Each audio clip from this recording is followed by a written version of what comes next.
Thank you. I can't tell you what a relief it is to see her the same size as I am. I'm glad it gives you so much pleasure, sir. Forgive my ignorance. But where are we? We are on the flying island of Laputa.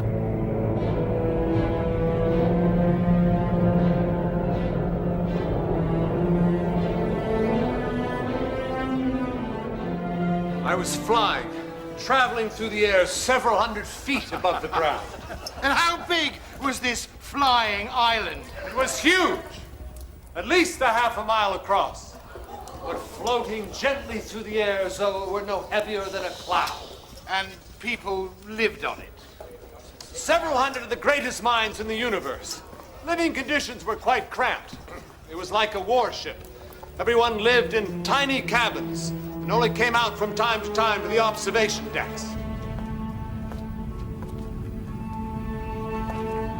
Excuse me. Noble sirs. These masters are engaged in contemplation of the universe. Do you wish to enter into discourse with them? Well, yes. If you'd permit me, sir.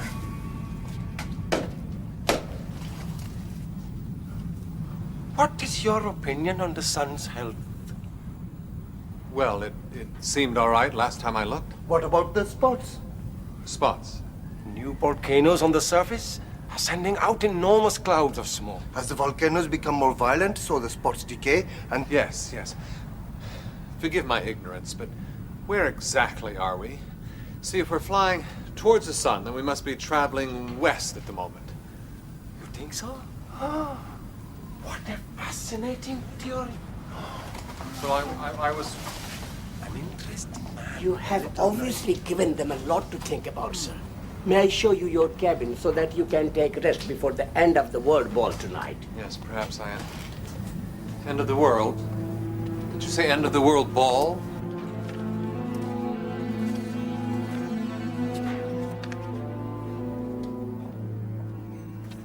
Home, breakfast.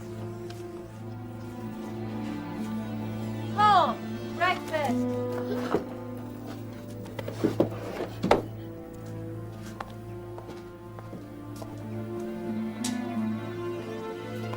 You're not going to leave the table until you've eaten something. Do you see the harm he's done? Tom? Tom! I'll see to him. I will not accept this behavior towards Dr. Bates, and I will not have you being disobedient. Please come out right now and eat your breakfast. I won't tell you again. Look, and I know why you're doing this, and it's not going to achieve anything. None of the things your father told you are true. He just made them up to entertain you. He's very ill. That's why he can't come home. I can't change that, much as I want to. Your silence will not help him.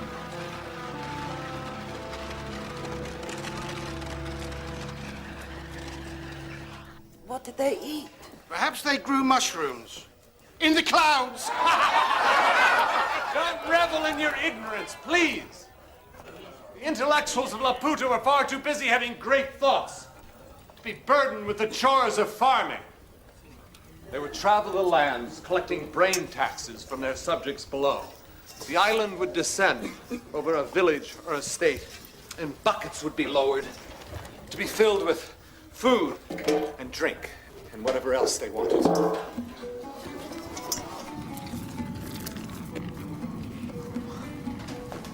This is where you will sleep, sir. But there appears to be no bed or table or anything that...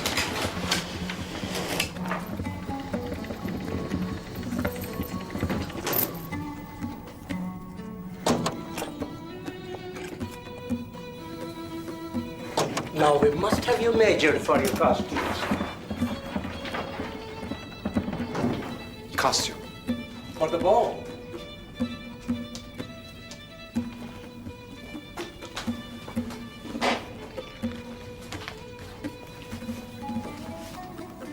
brilliant intellectuals employed techniques unknown to our tailors in the old world. Painstakingly, they measured the circumference of my ears, the distance between my toes, the length of my eyelashes, and even my shadow. Hard to understand, then, the result.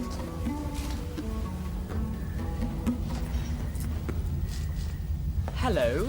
I hope you're settling in all right. I saw you in the ocean and ordered you winched up. Oh, thank you. I'm Prince Monodi. Forgive me, Your Highness. Oh, no. Don't bother with all that. Nobody else does. Everyone knows I'm the most stupid and ignorant person in Laputa. Oh, I'm sure that can't be true. I'm sure it can. The only reason I'm tolerated is that I'm the Raja's son. I don't suppose it'd be possible to have an audience with your father. You see, I'm trying to find out how to get home. Well, he's deep in thought up in the observatory at the moment. But I'm sure he'll see you in the afternoon. I'm performing tonight, so I must dash. You wouldn't want to see him in this condition. But if you try to visit him again, I know it will just agitate him further. You say the same thing each day. Because he gets worse each day. More disturbed and violent. I know what you're thinking. You believe that I'm deliberately trying to keep you away from him. Yes, you do, Mary. I only did what I thought was best for Lemuel. And yet, as soon as I had taken him away, I suddenly felt guilty had I acted in haste. For selfish reasons. Perhaps I'm a coward. Perhaps I should have sailed the world. And then you would have chosen me. But when I see him now, how broken he is, I wonder perhaps if I am not the wiser man for all my cowardice. If I cannot see him, I will write to him. Will you take him my letters? Of course, Mary, of course. Answer me one thing. Do you really believe that he'll recover? Yes. Yes, of course.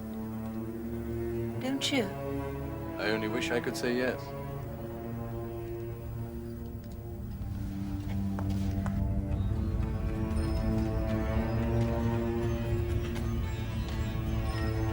The Raja will see you now.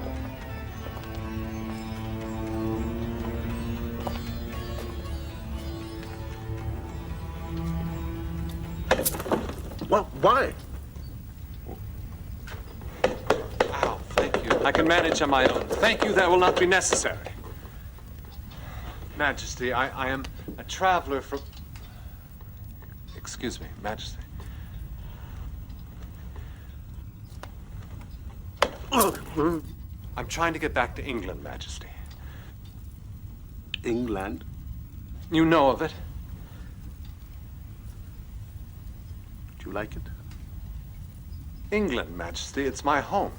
No, the music. The music of the spheres. I confess I strain to hear anything.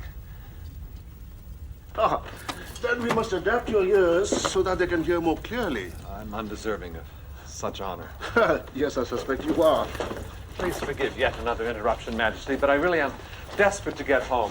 I was wondering, perhaps someone else might know how to get to England. It is a small island, but of unrivaled world importance. You could try the Academy. They know everything. Everything that's worth knowing. And much more besides. And how will I find this Academy? You will find it smashed into smithereens. You will find it in 100,000 pieces. For I have compared the figures of the moon and the zodiac, enabling me to announce with complete confidence that a blazing comet will collide with the sun at 3 in the morning. Good heavens. That phenomenon coincides exactly with your arrival. What is your name? Gulliver, Majesty. We shall name this unspeakable catastrophe Gulliver's Orb. Too kind.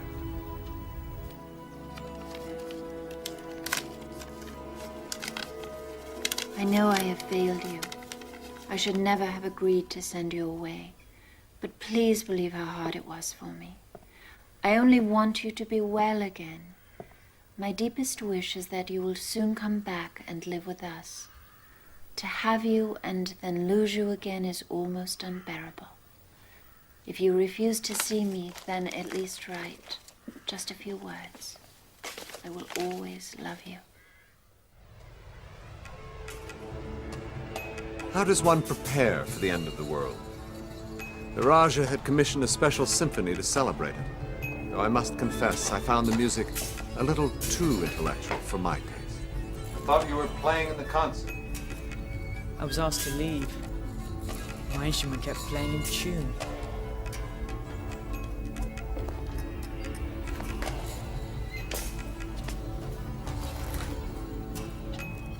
Intellect isn't everything, surely, Your Majesty. It is here. Well, at least the world is ending tomorrow. The world about to end. That night I couldn't sleep. I lay tossing and turning, waiting for oblivion, trying to make my peace. Finally, I fell asleep. I woke the next morning. I jumped up and rushed to my cabin window. Clouds still scudded, sun still shone, birds still flapped. The world had not ended. I wish I could share your excitement. I rather hoped it would. The island was controlled by a giant magnet. By ingenious movements, it could be made to rise or fall. The only disadvantage to this, as far as I could see, was that whenever the lodestone was moved, all the compasses on the island moved as well. So the Laputans had absolutely no idea where they were going. Where are we flying to now? Well, the next collecting point is Empress Monodi's, my mother's estate. But when we get there, it's quite another matter. Look apprehensive, Your Highness. I just know there'll be trouble.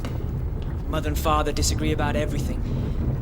She's a very down-to-earth woman. Father's always had his head in the clouds, so to speak. They've lived apart for quite a while. I had a very unhappy childhood.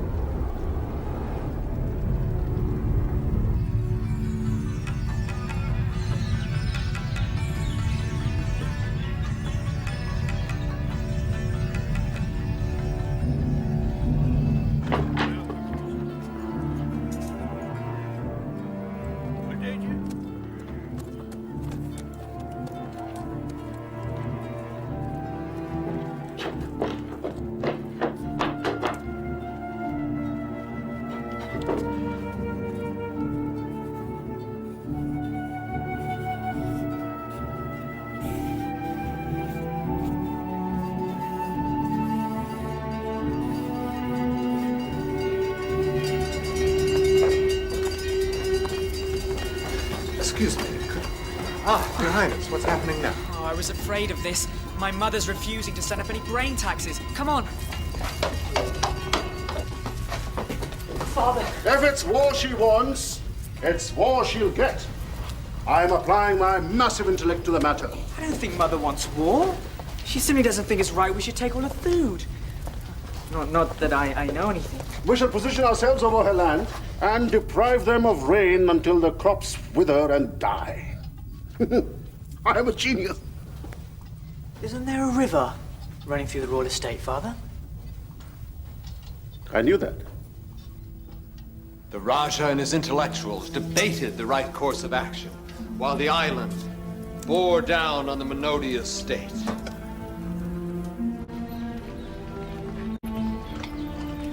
I wonder what my idiot husband will do now.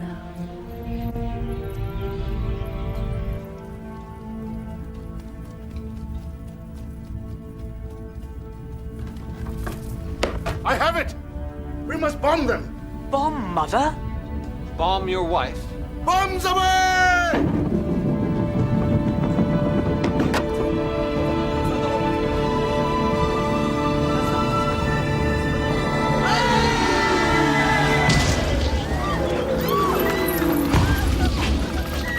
Bombs. Very well. Two can play at that game. She had ordered the construction of a massive magnet, tall as a house and mounted on a wooden truck, drawn by 12 cart horses. This was cranked upwards until it was aimed directly at the island. Then the horses started to drag the magnet away until... Father! We're descending much too quickly and at a very strange angle. Not that I know anything. Do you want to wear the dunce's cap again? Shouldn't we just leave before there's any more trouble? Right. Go to your cabin and read your navigation books. I think we should have lunch. Lunch? Or perhaps a plate of something to nibble. Your Majesty, the whole island is falling apart. You have to do something. I see no reason to rush into action.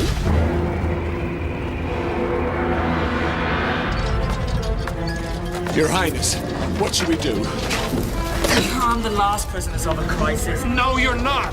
What should we do? If I wasn't so stupid, I'd suggest reversing the lodestone. Brilliant. You're a genius. Am I? Reverse the lodestone! Reverse the lodestone!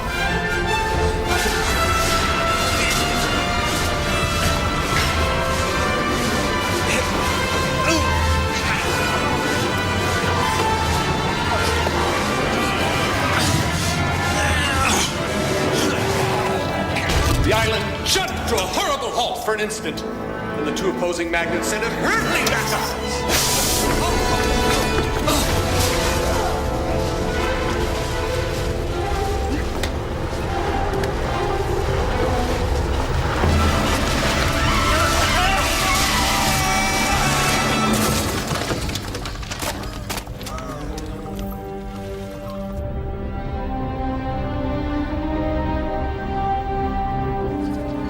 Rising again. That totally vindicates my decision not to act in haste. By waiting, the problem has solved itself.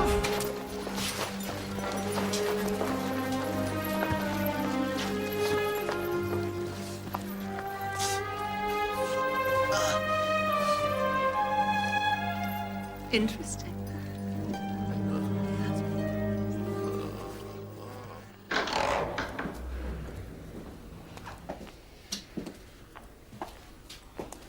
How are you feeling today? I'm sorry I missed your lecture. I hear it was quite spectacular. How is Mary? When is she coming to visit me? Give her time, Lemuel. This has been very disturbing for her. Will she not even write to me? I'm afraid not. In truth, I think she's frightened of you, of what you've become. I need to see her. I know she'll understand if I can only see her and explain. I think I can change her mind, but you must play your part as well, and accept that you're not yet well enough to receive visitors. Not today, nor the day after, nor the day after that. Your recovery will take some considerable time.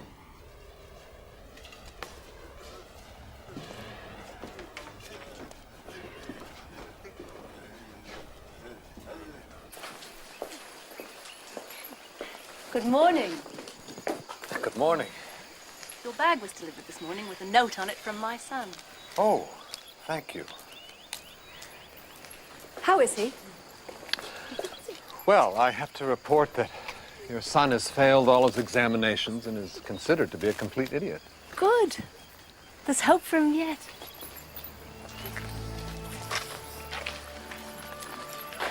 Are you a man of great intelligence? I fear not. Excellent. Compared to the brain of your husband, the Raja, my intelligence is negligible. He's an imbecile. But an imbecile of breathtaking intellect. What use is a flower to intellect? If my husband had his way, there'd be no flowers. He'd tear them all up to measure their mass, circumference, and volume.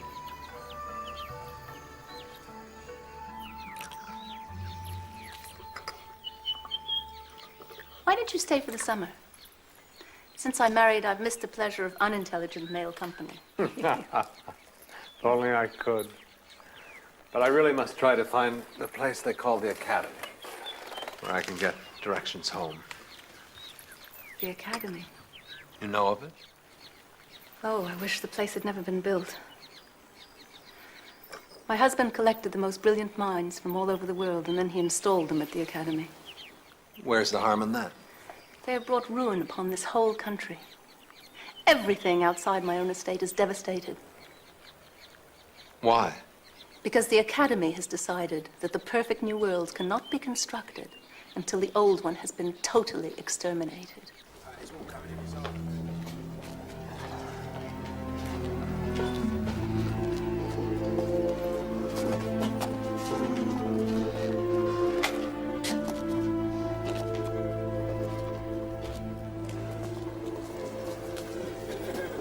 I set off for the Academy. There was no grand entrance, just a horrible gray slit of a doorway, cut into stone. I entered that part where the professors of speculative learning resided. The first place I came across was the School of Language.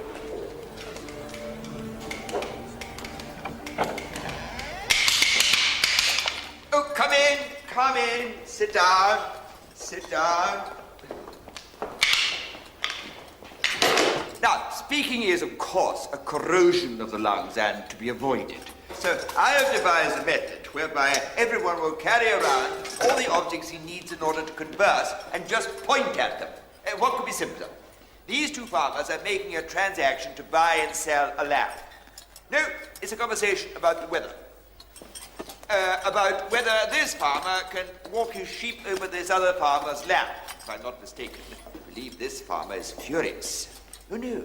Oh, he's delighted. He's proposing marriage, I think. Excuse me, sir. I'm trying to find someone who can tell me how to get to England. You see, I have to get home. If you have a question, go to the room of answers. I passed through the School of Politics, where 3 out of 4 people were informers, accusers, or prosecutors. Look at this. A seemingly innocent note from a boy to his grandfather. My brother Tom has just got the piles. What does that mean? Rearrange the letters. Resist. A plot is brought home. The tour. They were mad, all mad, so obsessed with their own worlds that they had forgotten reality. Excuse me, is this the room of answers? Ah, you've arrived at last. Here, put some of these in there. I need to find... See, I need...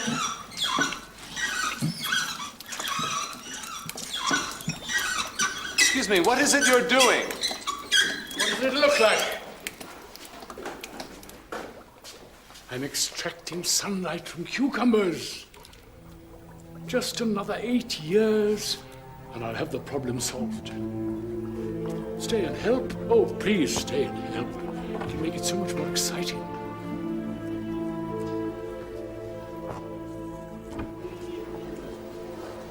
I saw people trying to build houses from the roof downwards, like spiders.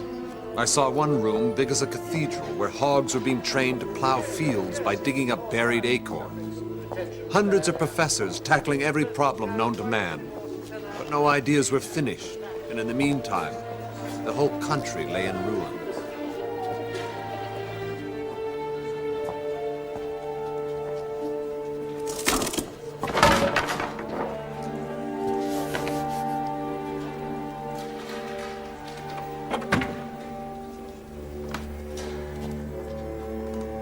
Is this the room of answers? Please, I have to know the way home. You know the way home, but you'll never find it. Because deep in your heart, you don't want to. No! That's not true. Subdue him.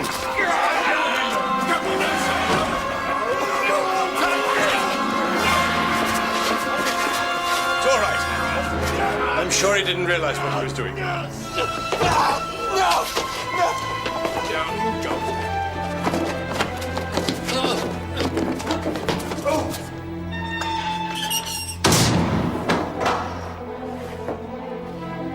I now found myself in the most desolate place to which my travels had so far brought me. You're insane. Yes, I know. I mean, you're insane to be outside the walls of the Academy, unarmed and on foot. If the Struldbrugs had found you before me, you'd be dead by now. Who are the Struldbrugs? They live in the caves, beneath the volcano. They're all around us, under our feet. They torture and they kill for their sport. You do better to cut your own throat than let them take you alive. Yes, thank you. I will remember that. I'm the Lord of Blubdubdrip. My name is Lemuel Gulliver, and I'm trying to find my way home to England. Though I don't suppose you've even heard it. Of course I have. I have just ridden back from the port of Maldonado on the other side of the volcano. There's a Dutch vessel there bound for Portsmouth. It sails in a few days. Portsmouth? Home? I should take you there. Thank you. For tonight, you must be my guest. Oh. Yes. Thank you. You're so lucky that I saw you before the Strombrooks. I bought you some candles.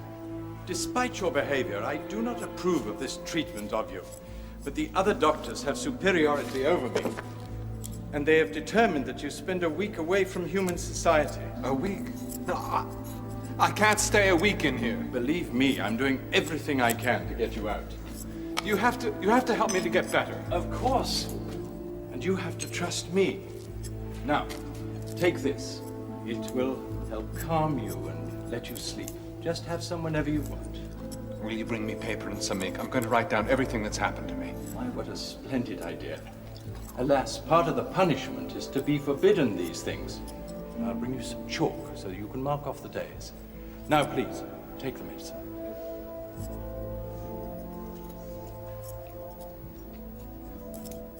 Your health.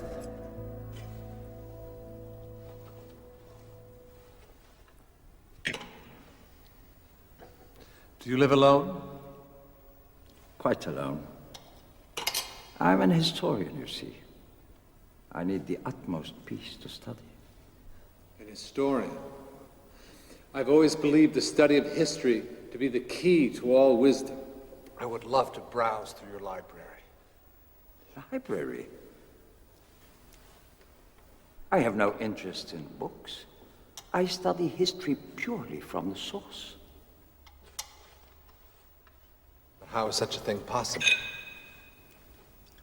My dear friend, you look very tired. Quite exhausted, in fact. Do have another glass of wine.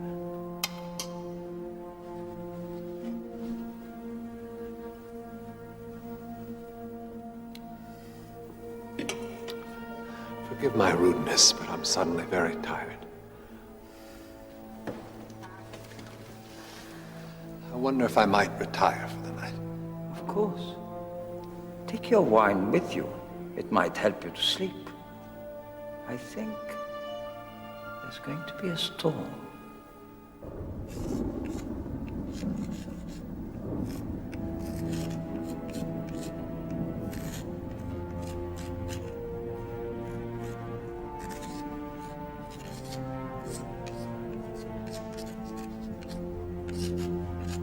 Did you sleep through the storm, sir? Must have done. Where's your master? He is resting, sir. He studies at night. He will join you for dinner. Thank you.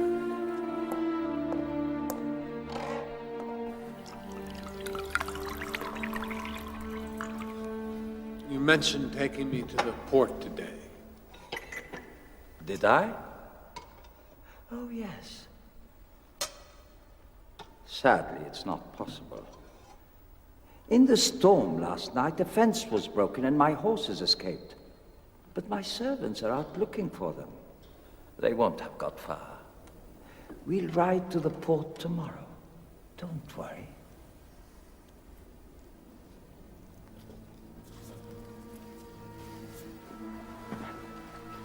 I was writing again to your father. I thought you might like to add a few words. Perhaps you will touch his heart where I can't. Tell him about your silent protest. I'm sure he'll recognize his own stubbornness in yours. You can even see how unfair I'm being, if you like. Write what you want. I want him to come home.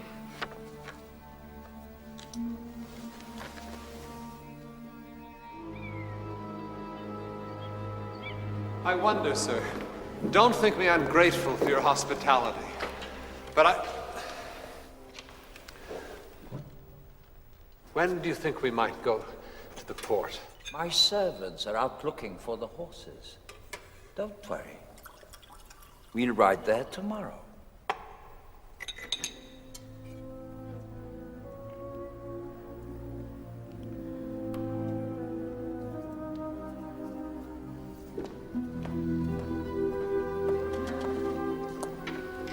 Tell me,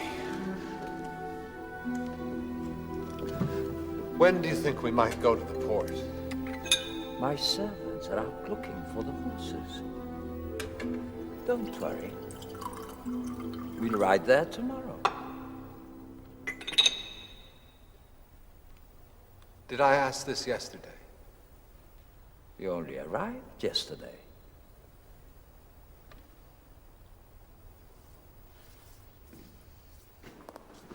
It always seems to be dinner time, and I always seem to be sitting down and then asking, when do you think we might go to the port? My servants are out looking for the horses. Don't worry. We'll ride there tomorrow.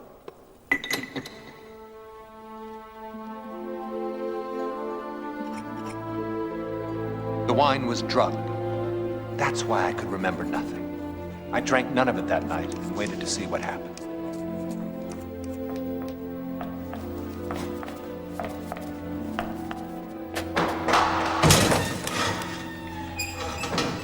Are you sleeping now?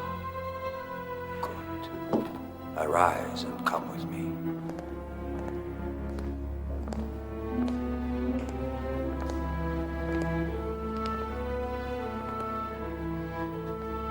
I stand at the gates of life and death.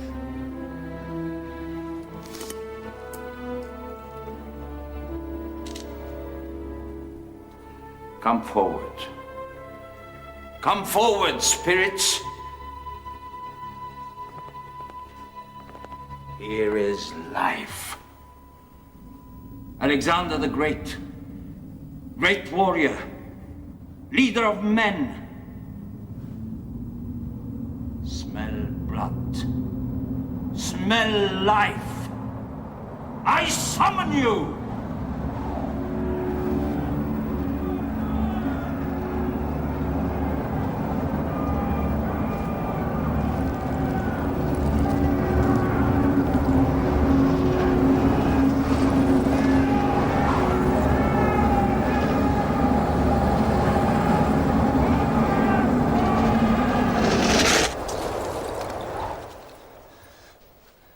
Call me and why? I'm in the middle of fighting Darius. Who summoned me? I summoned you, great leader. I wish to confirm, in all humility, some small details of your long and illustrious history. Our scholars, for example, record that you met a terrible death by poisoning. No. I died of a fever brought on by excessive drinking. Where do you keep the wine? Wait. Alexander the Great. I listened spellbound as he boasted about his military genius and his strength and cunning until he got so drunk he fell over. Over the next few nights, I bore witness to the resurrection of the greatest heroes of history. But I must confess, I was astounded to see how many villains had been raised to the highest places of trust, power, dignity, and profit, and how many revolutions in the world were due to the most contemptible accidents. Observing the ease with which these great men of history were summoned, I began to see a way in which I might gain my liberty.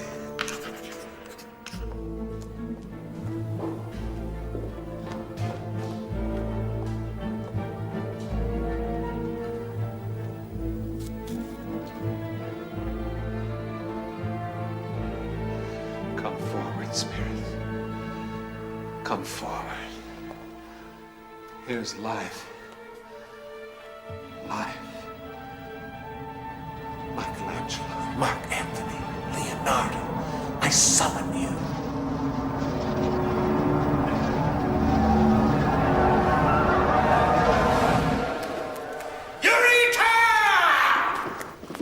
That's it! I solved it! I solved it! I solved it! Did all these people get here? I have no ideas. This is outrageous. You know how difficult it is to make them go back. Socrates, if souls exist after death, there's no reason to suppose they can't exist before birth. Even Mark Anthony! I command you to return! Cleopatra, you must go back, I beg you.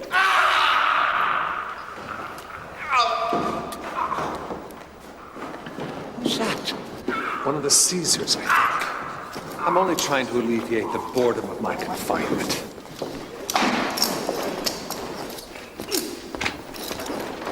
I declare this territory to be under the direct rule of myself and my Macedonian troops. I sent you back last night.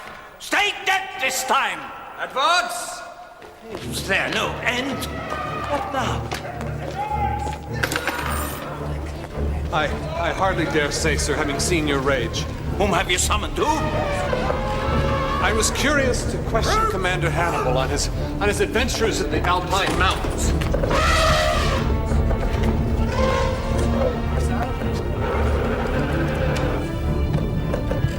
All right. Get out of here. Leave me alone. The door's locked.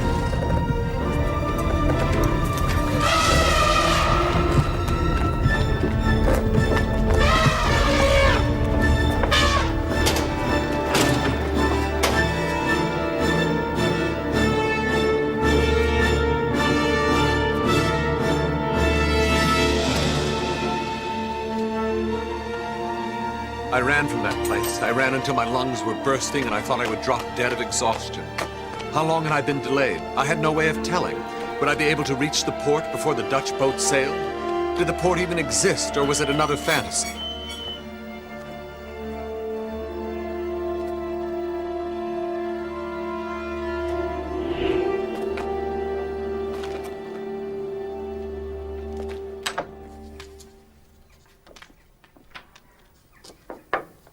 Yes? Sorry for my bad behavior.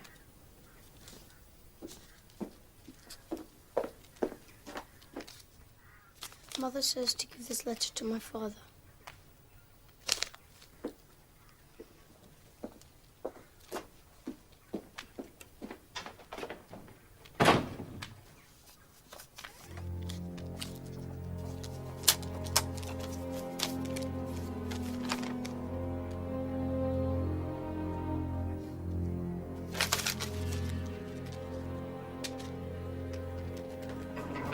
Good news.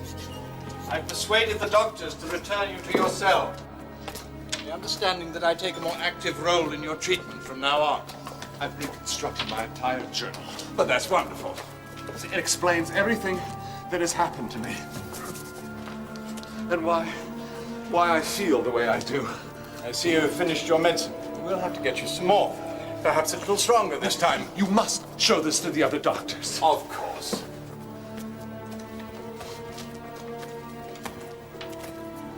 Clean all this nonsense off the walls immediately. Yes, sir.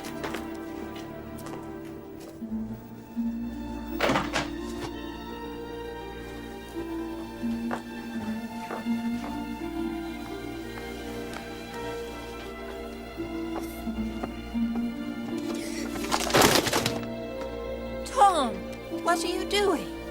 He's hiding them. He's hiding them. Hiding what? Your letters.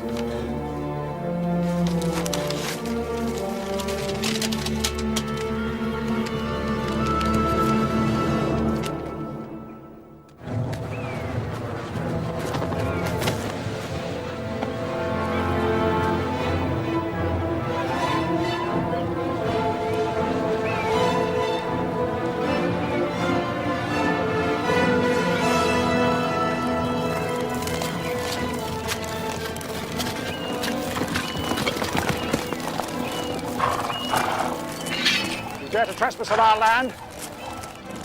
Enjoy the view. It's the last time you'll ever see daylight. You're a guest of the immortal Stroldbrugs now. Oh, no. No, please, please. I have to get to the port. It's my last chance to get home, please. Wait! Wait, there's been some mistake. I was just trying to catch a boat home to England. I was not trespassing. Please let me leave.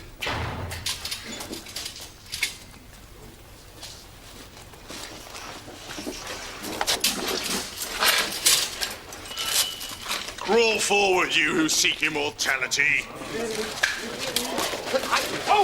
No, I don't seek it.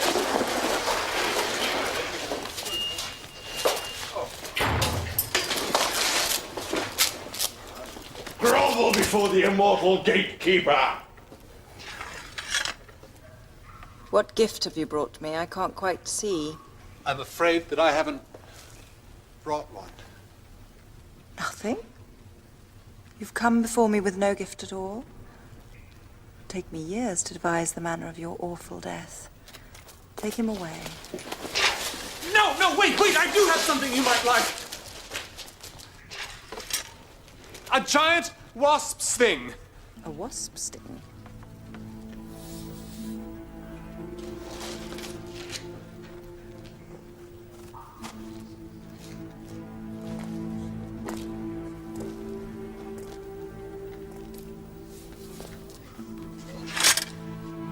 Giant wasp sting. In 1,000 years, I've never seen such a thing.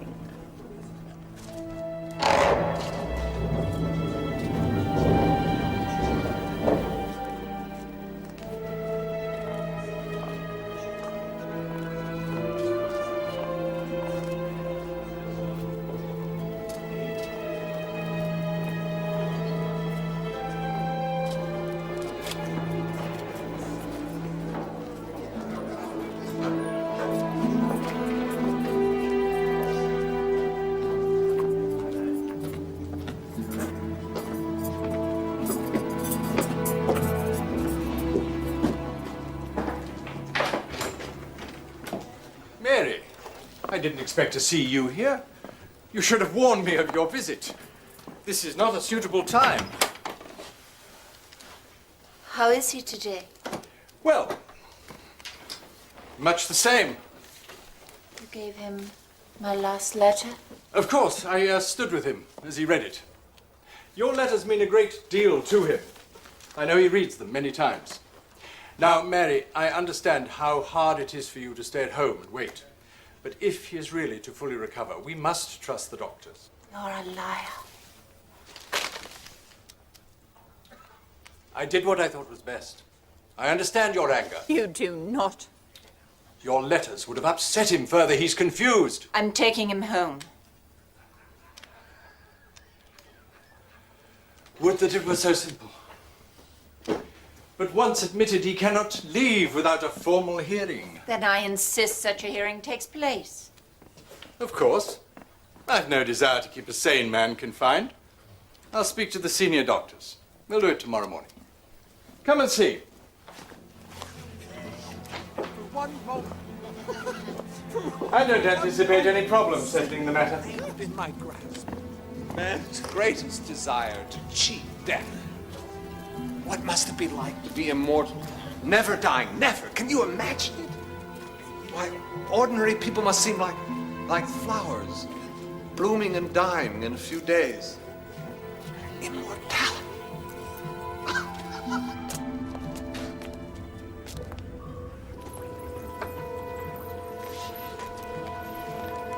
Welcome to the immortal world.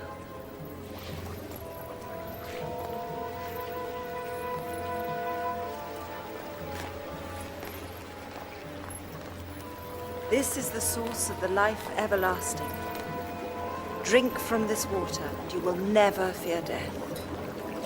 Never. But I have to get home. There's a ship in the harbor. I only have minutes before it sails. Minutes? What minutes? You have no need for such petty considerations here. I was offered immortality, man's dream. With the fear of death removed, I could I could learn the truths of existence.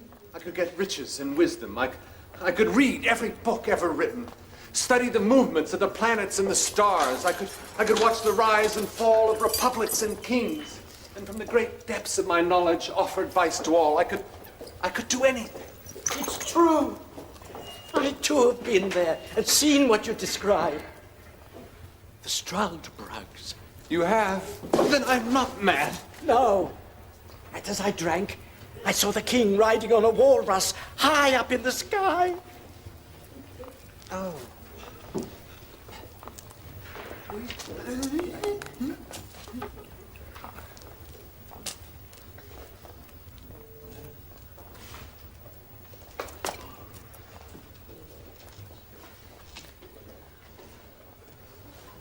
What is that? What have you been taking? I don't know. It's medicine. You're a doctor. What are you doing taking something when you don't know what it is? I know what it is. Blood. Drink. Taste immortality.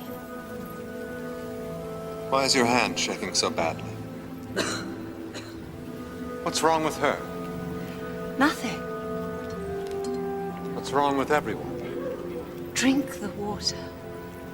You will defy nature. You'll outlive the stars themselves. You'll be like a god. You can't see me, can you? I'm alive. The water keeps us alive. You're blind. You're all blind. No, some of us can still make out shape and movement. We'll never die. That's what matters. We'll never die. Never die. Never die. Never die. That's all that matters. Cheating death. No. No!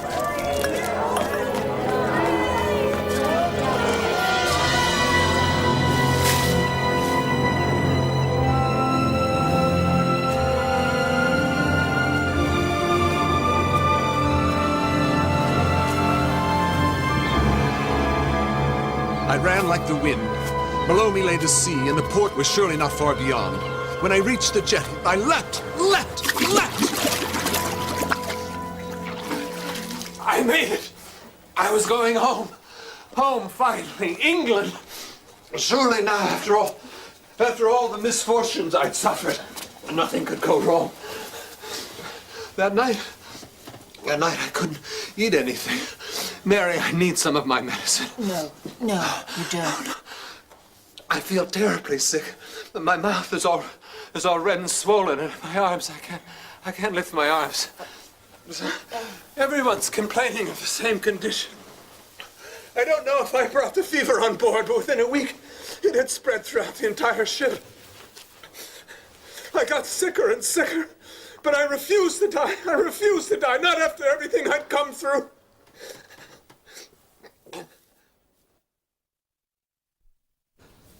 Too warm and then too cold in the same instant. Of the officers, only 2 others survived. Bodies were just rolled overboard by people too weak to perform a decent ceremony. Everyone stopped working. The ship just drifted, sails down and idle. Mary, I must have some of my medicine. You're doing so well. In all, we lost over 3/4 of our men. We were forced to find a port and take on fresh crew, some real rogues. As soon as we were at sea, they took over the ship and imprisoned me and the other 2 officers below decks. It was only a matter of time before they killed us. That night, I escaped and jumped overboard and began to swim.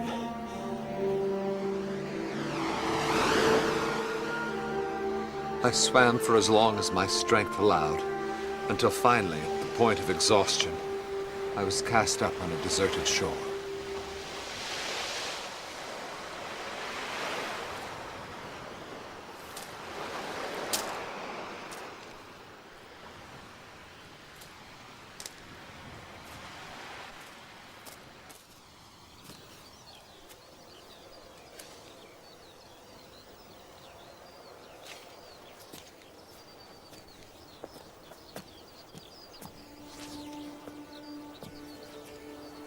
How do you feel this morning? I'm still here, if that's what you mean.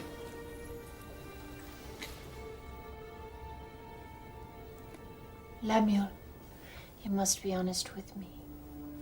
We're different now. If you no longer care for me, you must simply tell me, and I will try to understand.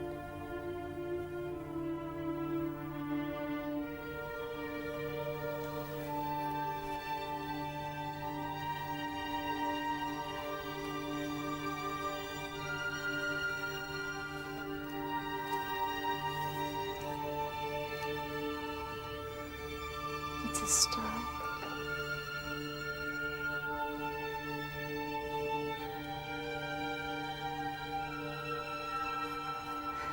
I must get you ready for the doctors.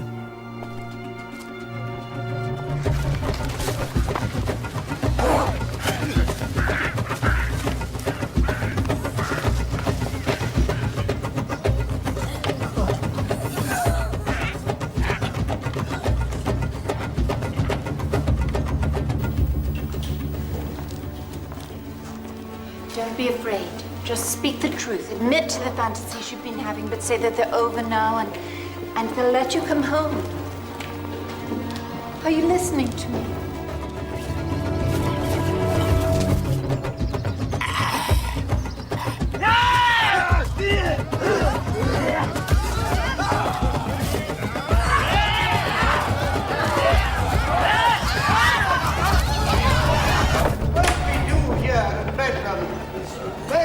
And yet disciplined. And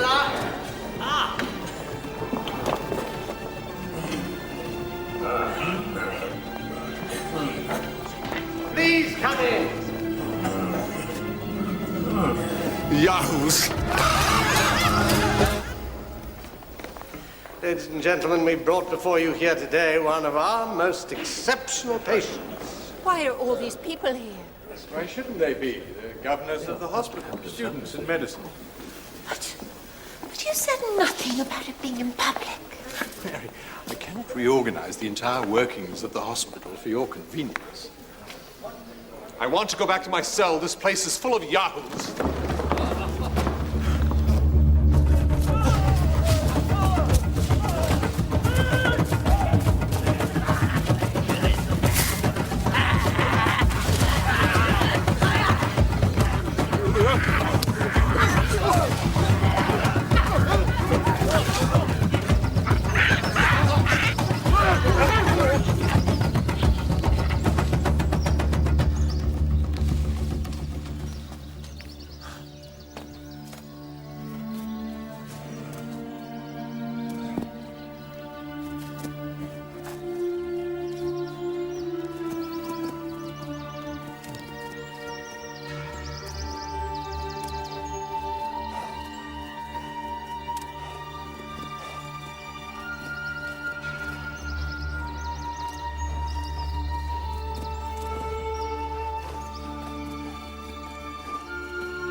What is your name? What? State your full name. Lemuel Gulliver. Now stand up, please, and then perhaps Dr. Bates will inform us a little about your condition. May I say something first?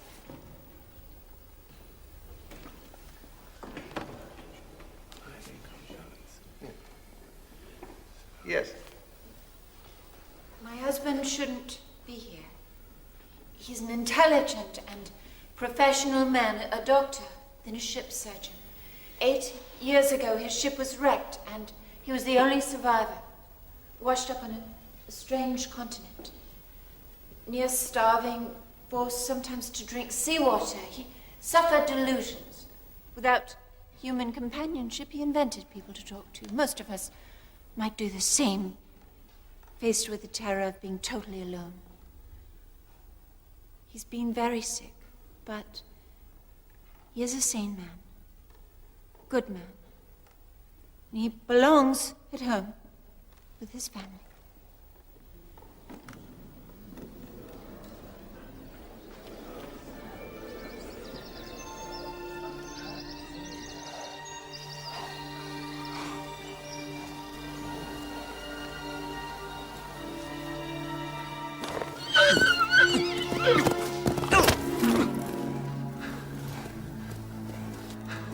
No, please, I'm sorry. I didn't mean to offend you.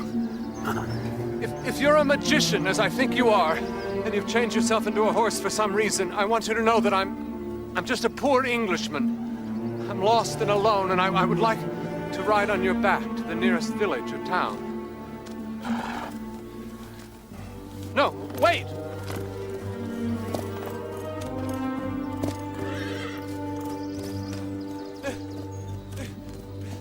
Please wait!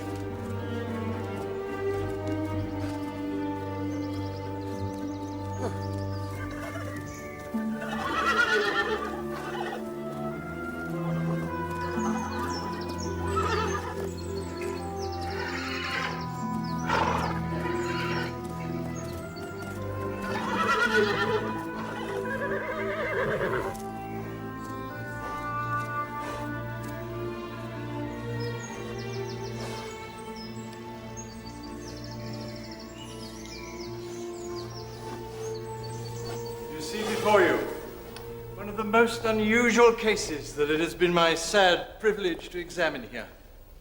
I have, of course, my own observations about this unique case, but I would prefer that the patient explain a little first in his own words. I'm sure you will find what he has to say instructive.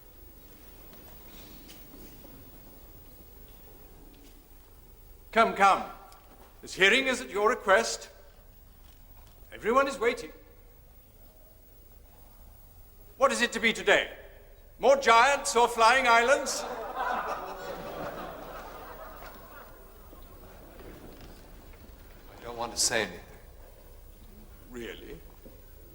Surely you must have had some more fascinating conversations with Plato or Aristotle. Please don't disappoint us. Nothing to say. Very well. Escort him back to his cell.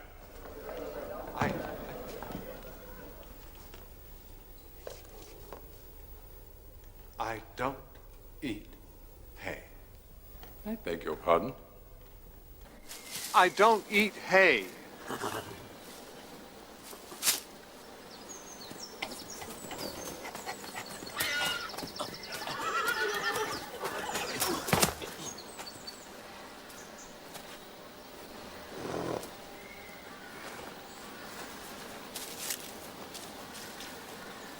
No, thank you.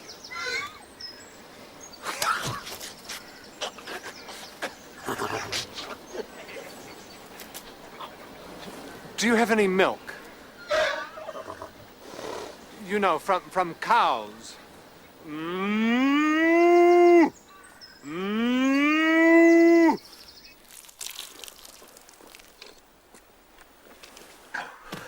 Is this where I have to sleep? Well, at least it isn't with those horrible savages.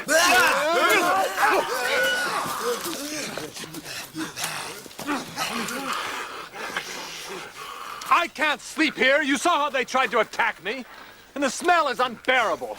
What if they try to set on me in the middle of the night? Those... Yahoo. Yahoos.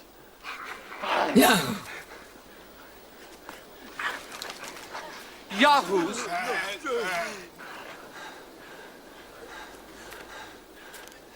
Man. I'm a...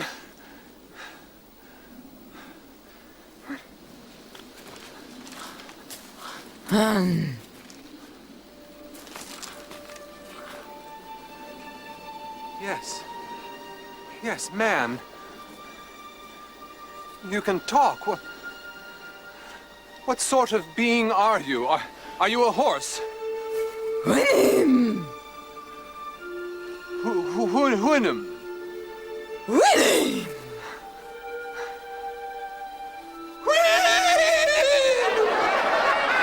That's quite enough of that, thank you. Horses that talked, horses that built houses, that milked cows, that kept pets. Silence!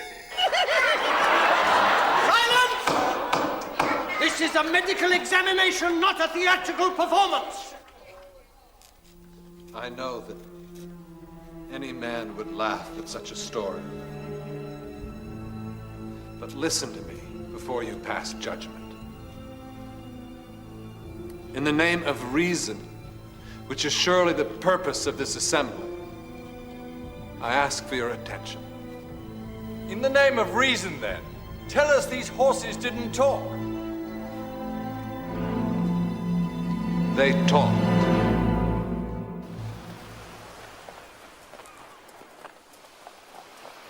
Over the next few weeks, I struggled to learn and understand the language of the Houyhnhnms. I was a poor student, and Mistress, the mare who first found me, learned to understand my speech far more quickly than I hers. They are the most extraordinary creatures that I or any man has ever met. They have no vices, conflicts, or disagreements. Everything is resolved by the exercise of reason. Simple reason. The name Houyhnhnm itself means perfection of nature. You're not here to lecture us, you know, but to be examined. Sit down, if you please. They have a custom, strange at first, that when two of them meet, there should be a short silence before either of them speaks. I found this made me consider what I had to say much more carefully. I tried to offer Mistress some explanation of our society, how I was a doctor, trained in the healing of the sick. But she found it hard to understand the concept of disease, something totally absent from the Houyhnhnm society. I can't even begin to describe to you all the sicknesses possible in the human body.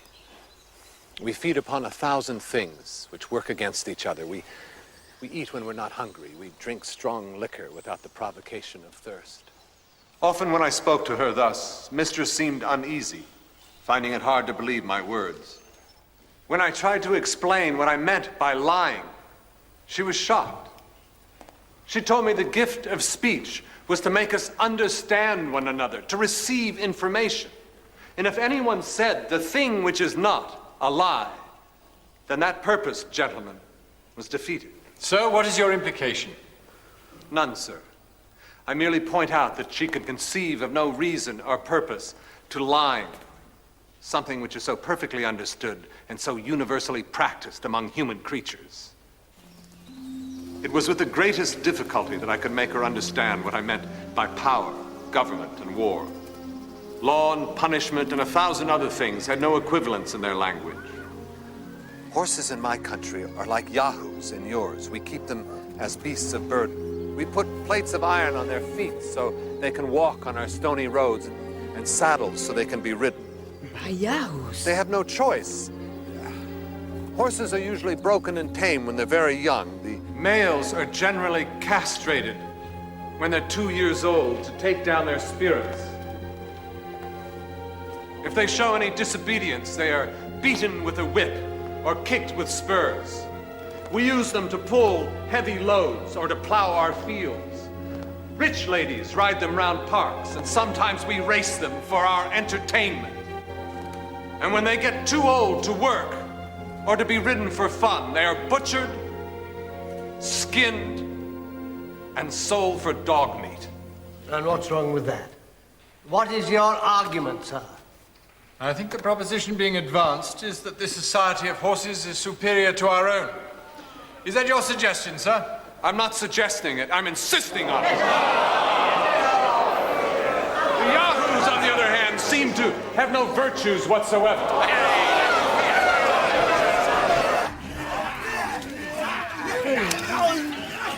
In the Houyhnhnm language, there is no word for evil, but everything that is bad has Yahoo added to it. There are a lot of such words. Fortunately, the Houyhnhnms could see no resemblance between my own outward appearance and that of the brutish Yahoos, until one morning. Yahoo! Yahoo! No, I'm not a Yahoo. These are my clothes. They cover my body. Everyone in my country wears clothes. Why? Well, because of modesty. Imagine if men and women went around naked all the time. We'd be preoccupied with sex. Yahoo! No. We're civilized. We wear clothes to... Well, clothes tell you how important someone is. If you're wealthy, you wear clothes of rare, flimsy material like silk or lace that need to be cleaned constantly by servants. And of course, you buy new clothes all the time because, well, obviously for a lady to be seen wearing the same dress more than once would be unpardonable. I don't have any dresses, of course, because, well, I'm a man and men don't wear dresses. Oh dear. Can we change the subject? Are you telling us, sir, that this horse friend of yours did not understand the need for clothes? Precisely. Do you? What do you mean by that? Why should we not be seen as God made us? Because, as every Christian knows, it would be immodest. Meaning that these ladies and gentlemen would be incapable of modest behavior if they were not wearing clothes? That they would be Yahoos? Some of the Houyhnhnms agreed with you, sir. They were now concerned that I was really a Yahoo and should be treated as one. I told Mistress that if she would spend a few days with me in a study of these creatures, it would become quite apparent that I had no more in common with them than she did, and we could clear up this confusion once and for all.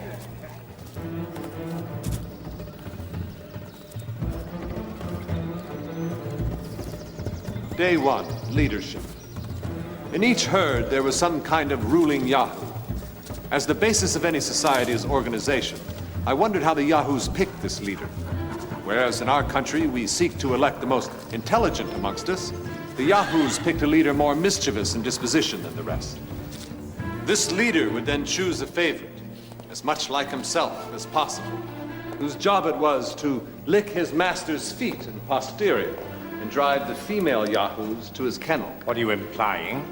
He would continue in office until an even worse candidate could be found, at which point he would be discarded.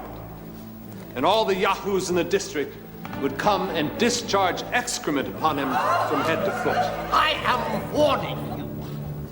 Day 2, aggression. The bestial Yahoos would fight for no reason at all. Whereas, as I explained to Mistress, in our society we only fight for a very good reason indeed. Such as, well, because our enemies are much weaker than us, or we desire all their land. Day 3, mating.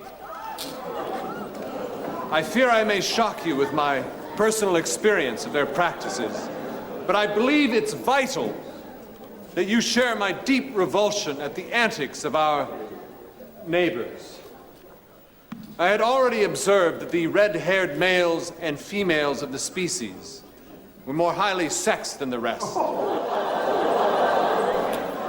So I should have been on my guard. It was a scorching hot day, and I thought the Yahoo heard and moved on. So I decided to take advantage of the cool water.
What frightened me beyond the violence itself was the thought that I could be mistaken by a female on heat for another Yahoo.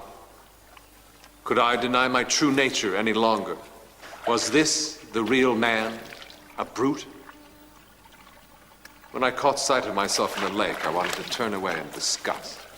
I've had enough of this nonsense. I think we know enough. The following day, there came a terrible temptation. Mistress took me further down the seashore to a cliff I'd never visited before, where the Yahoos were digging stones out of the clay. She explained how the Yahoos coveted these strange rocks and asked me why.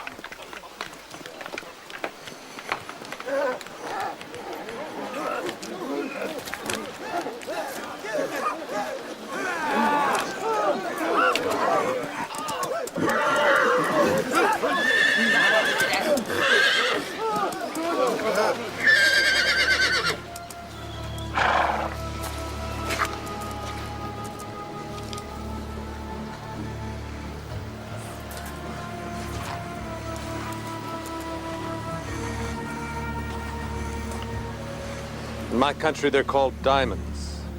What are they for? I have no idea. Primitive people like shiny things. They have no value. None whatsoever. Liar. What a liar I was. That night I made a crude pick from a flint head. I crept out of the compound, straight back to the quarry. All night long I hacked away to get at the diamonds. Do you know why I left my wife to go to sea? Do you? Because I couldn't earn enough as a doctor at home. I had to take a surgeon's wages from a shipping company. And here I was in this strange country, holding a fortune in my hands. I'd never have to work again.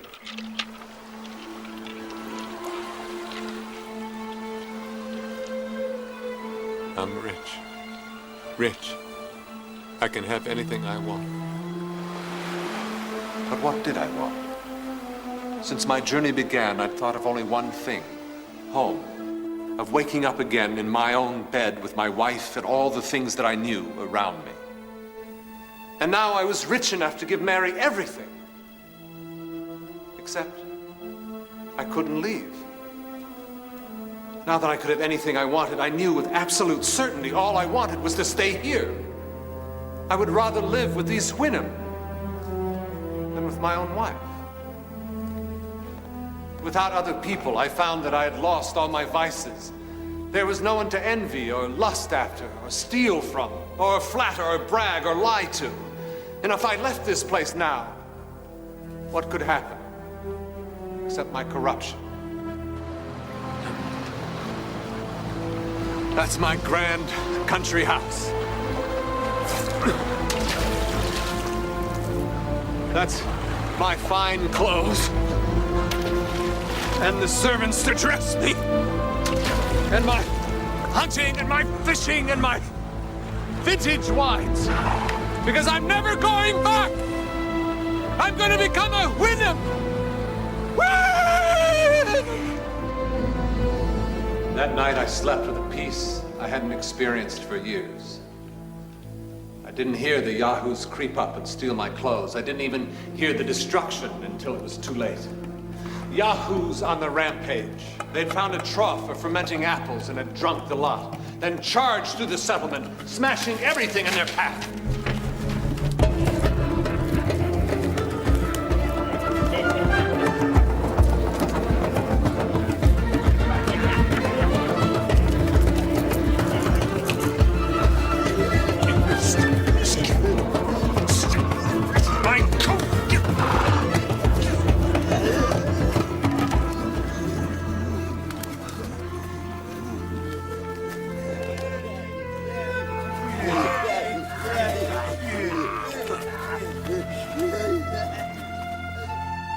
The Houyhnhnm Council quickly reached its irrevocable judgment. I must leave them forever. Until I left, I must remain with my own kind.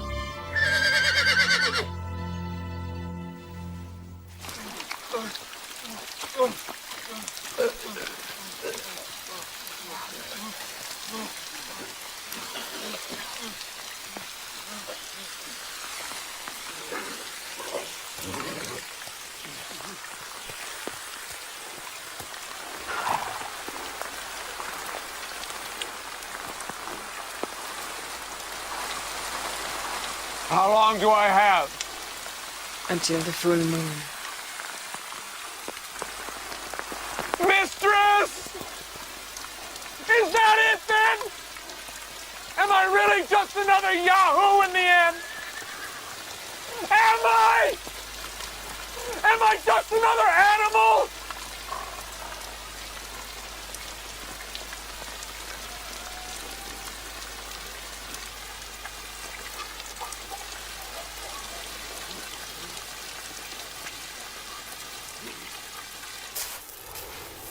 I worked long days.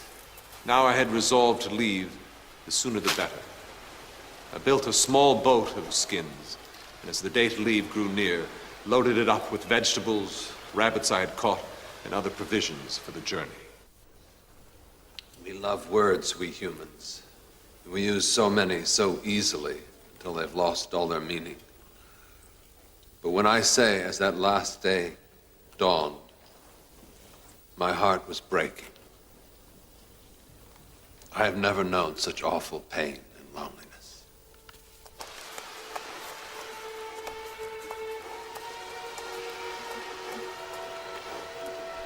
You are more Houyhnhnm than Yahoo.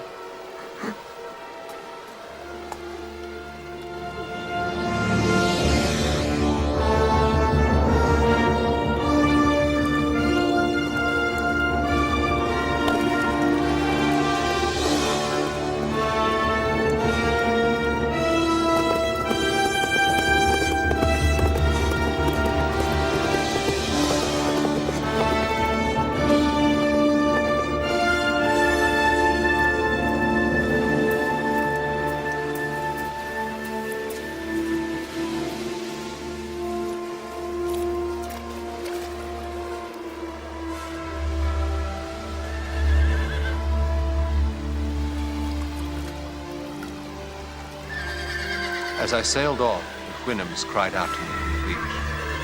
I didn't turn to look. It is a sound that will stay with me for the rest of my life.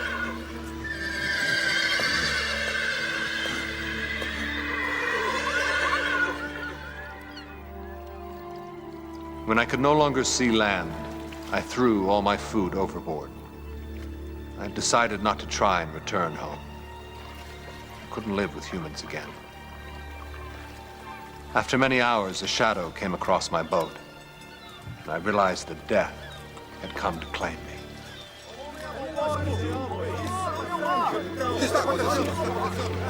Go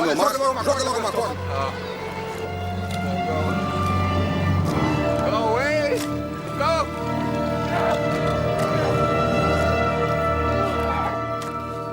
Go!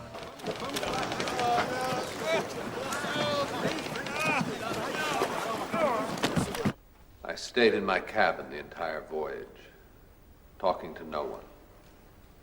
I ate the foul Yahoo food only to survive, and I washed myself whenever I touched anything, until I reached England. This really is the most extraordinary story, coupled with Dr. Bates's other notes. I've never heard a story like it.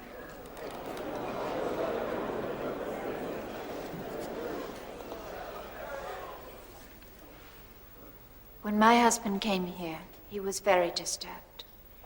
And I think he's being encouraged to believe his fantasies really existed. But that's over now.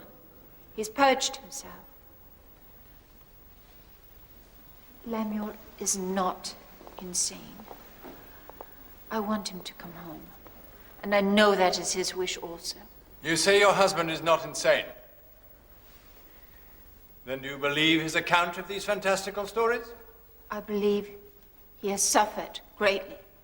But do you believe him? It is a simple question. I believe he has much to teach us if we would listen. I ask you again, do you believe him or not?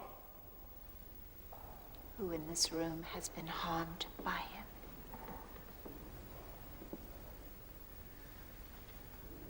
You ask me if I believe him. And my answer is this. I believe in him. I believe Lemuel is a truly good man. I believe he's an honest man. And I believe his journey has made him a better man. Tell me the crime he has committed that merits this terrible punishment. What if his stories are true? What if they're not? What does it matter? He had a thirst, a raging, unquenchable thirst to see the world and drink everything in it. And now that thirst is quenched, and perhaps he has drunk more than any man could swallow, but who are we to judge him? Who are we to doubt his word and compel him to remain here? You have asked your questions, and now I ask mine. Who in this room has been harmed by him. He is harming himself, and it is our Christian duty to keep him here until we cure him.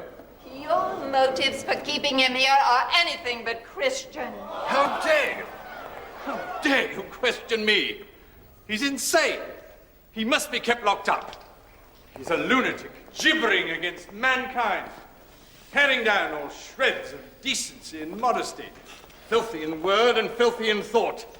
There's a heart burning with hatred against the whole human race, and a mind fueled with images from the dunghill. Are we to stand by and hear our whole nature libeled and besmirched?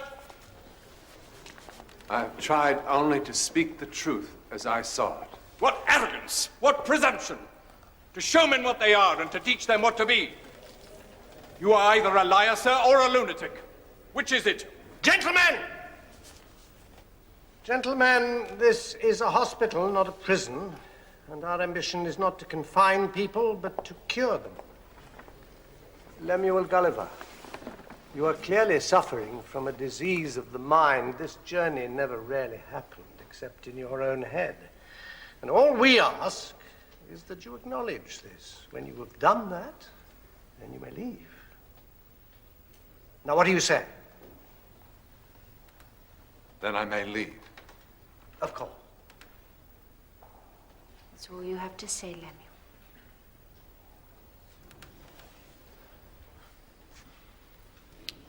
Every single thing I have told you is the truth and happened to me. Why do you persist? You say you saw all these things that no one else has ever seen, been to all these fantastical places. Have you one shred of proof? I did have. The answer is no. He has no proof. Isn't it enough that I say they're the truth? No, it is not enough. We shall review your case next year at the same time. Keepers, take it back to his cell. No, listen to me. I am telling you the truth. Why won't anyone believe me? Who is this child? Thomas, what are you doing here?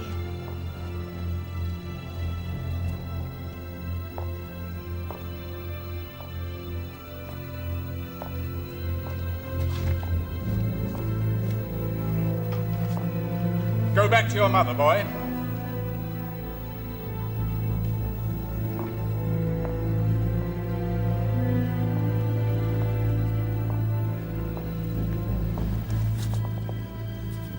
He's gone. But he was in the garden eating grass. I found him again this morning.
Never saw Bates again. I heard somewhere that he had gone abroad, but I don't know if it's true. The house is still in his name, but he never returned to claim it.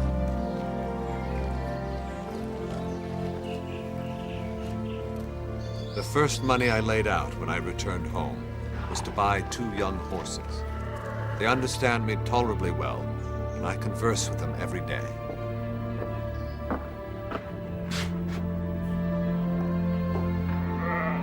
It was many months before I could look in a mirror without feeling some disgust at the sight of a human creature. But my family let me walk at my own pace and showed me a kindness that is perhaps greater than reason might allow.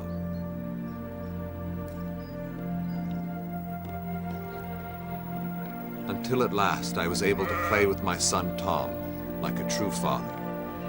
and be again a husband to my wife Mary, to whom I owe my life and freedom.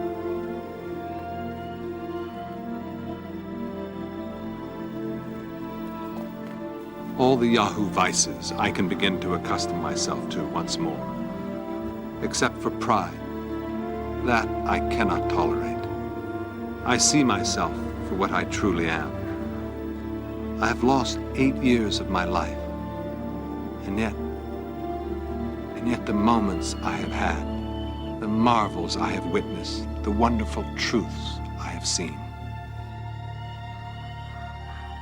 You see, when night falls and you close your eyes to sleep and dream, I have seen the things that you can only dream about. I have been there. I was lost at sea for a long time, but I have been there. Oh, yes.